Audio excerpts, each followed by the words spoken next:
Uncle Trev and Anzac Day by Jack Lasenby.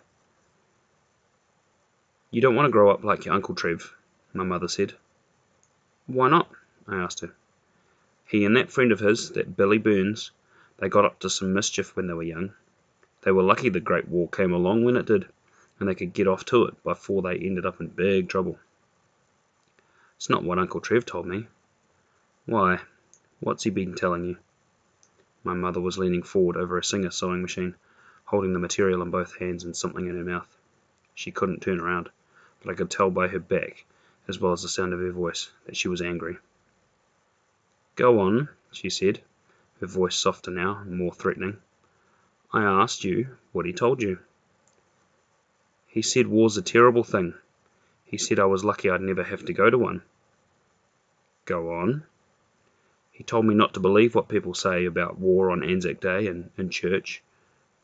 Did he say why not? He says most of those people weren't there, or if they were, they weren't in any danger. He says they don't know how terrible it is. That's not true. The mayor was there, and he spoke at the War Memorial on Anzac Day, Mum said. I know, I told Uncle Trev, and he said he's noticed that about some of them who were there. He said it was so terrible, maybe they're scared to remember what it was really like. Mum turned the silver wheel with her right hand and pressed with her feet on the treadle under the machine. I shut my eyes and listened to it running fast. It made a busy sort of noise, halfway between a whir and a chatter. I could always tell if Mum was angry by the sound of her machine. I don't want you talking to your uncle about the war, she said. I knew she was holding some pins in her mouth. That's what made her sound a bit funny. Why not? Just because. He said it was terrible, that's all. He said it should never have been fought. I told you you're not to talk about the war with him. Is that clear enough?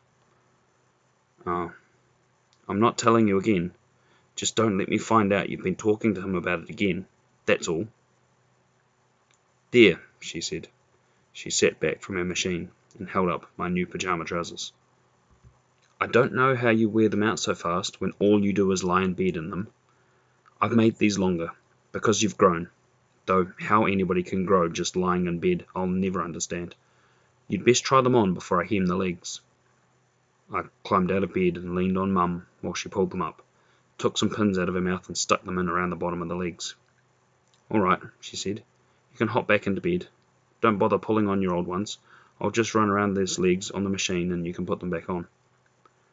I climbed back into bed slowly, wishing I could hop as she'd said.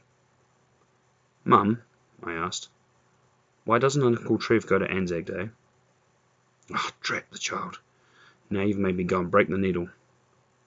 She fiddled with it and took a flat tin out of the drawer for a new one. It seemed to take her ages. At last, she turned up the arm that lowered the needle and went on sewing. I said nothing as she finished that leg and then the other. I knew she was going to say something but the sound of the machine. He doesn't go to Anzac Day because he says it makes people think war is all right. He says it wasn't the way people talk about it in their services and speeches and in the paper. He says he wouldn't go to another war, not even if they put him in prison. There, are you satisfied? She flung the new pyjama trousers at me and stormed out to the kitchen.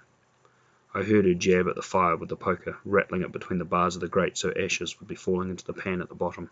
Sparks would be flying out the top. She shoved the kettle over the ring. If I listened carefully, and if Mum was quiet, I'd hear it start singing. Then Mum was standing in my door again. What do you suppose what would have happened if everybody had talked like that when the Kaiser started the war? She said. What if all the men had thought that way?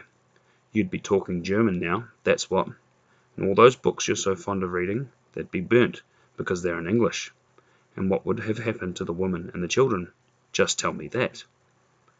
I'm going to have a word with your uncle, Mum said. He's not to say another word to you about the war.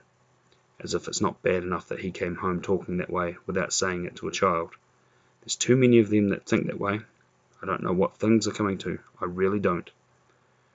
She put away her scissors, pushed in all the little drawers with the carving on them, closed the row of trays that tipped halfway out along the front of her machine.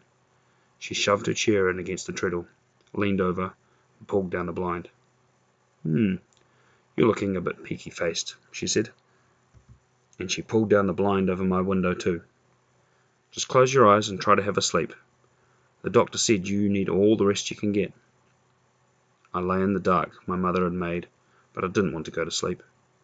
I wanted to think about Uncle Trev and why he was against the war. I lifted the corner of the blind and looked outside at the bright sunshine. Felt like one of those potatoes I'd found growing under a sack in the back shed. They had long, skinny white shoots like my legs, and when I pulled on my new pyjama trousers. Out in the kitchen, Mum was still banging things about. Then I heard her sit down. Her chair creaked. She gave that little sigh. She opened the Herald and flattened it on the table. I knew she'd be all right once she'd had her cup of tea, but I thought I wouldn't like to be Uncle Trev next time he dropped in to say hello.